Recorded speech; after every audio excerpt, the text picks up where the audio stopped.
Today's video will show you two ways to make soy yogurt at home and how to achieve a thick and creamy result. In order to make this recipe, you'll first need some soy milk, so let's make that.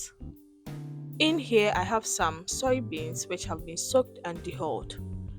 I'll go ahead and transfer a reasonable amount into a blender, add water and blend until they are nice and smooth. Repeat this process until you have all the beans blended. Next, strain the blended slurry with the cheesecloth to separate the milk from the pulp.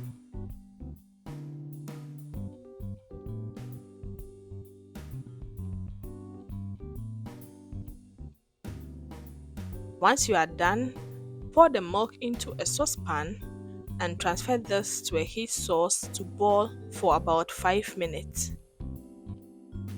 Later reduce the heat and allow this simmer for another 10 minutes. This step will get rid of the beany flavor and also make the milk wholesome. So while the milk is boiling, I'm going to take out as much foam as possible from the surface and keep an eye on the milk so it doesn't boil over. Stir occasionally to make sure no residues get stuck at the bottom. At this point, you can see this light foam on the surface of the milk. This is actually edible, so you can take it out and consume it if you're a fan of it.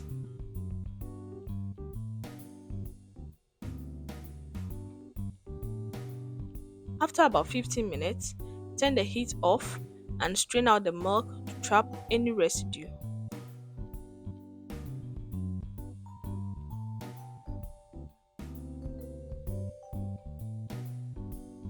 Next, I'll measure about 500 ml of this warm milk into these clean jars. This one is a little under 500 ml, but that's fine.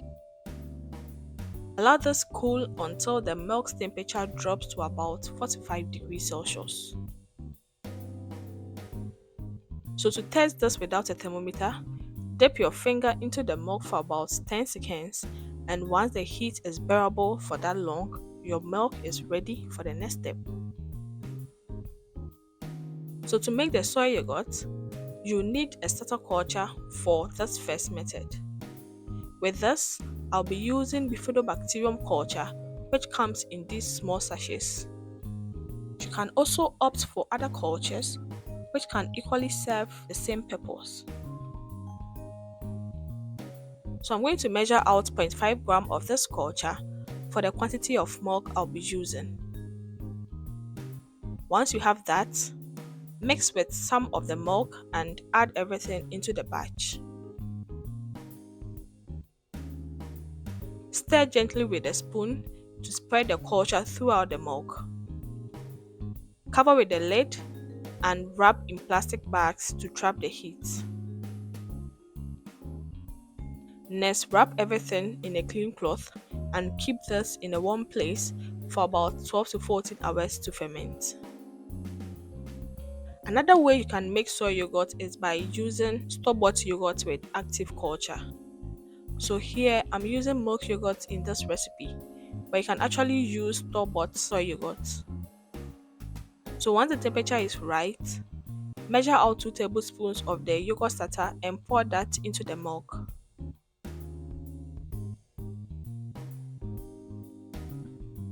Stir gently with a spoon. Cover and wrap the jar in plastic bags just like you did for the previous method. Keep this in a warm place for about 12 to 14 hours just like the previous batch. So if you're a fan of that tangy acidic taste in yogurt, you can actually keep to help develop that taste.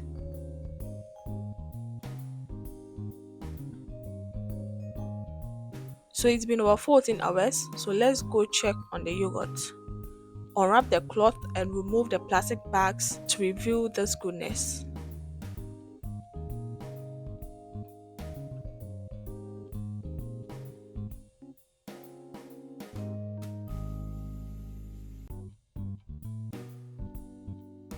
As you can see, the milk has separated into two layers. The whitish part is the soy yogurt and the yellowish liquid is the whey, which is generally liquid that was part of the milk. Now let's take a moment to admire how thick this yogurt looks.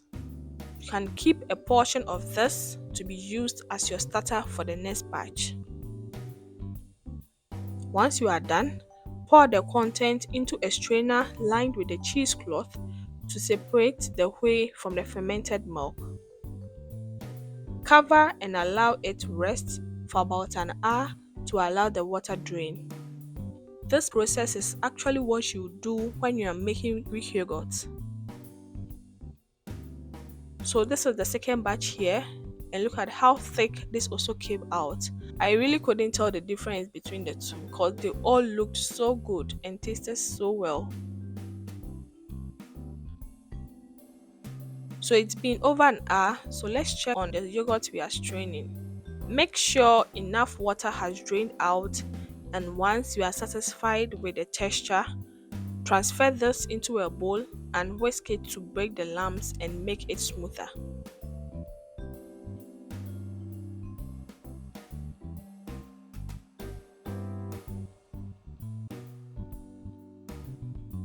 Add some sugar to taste and flavor of your choice.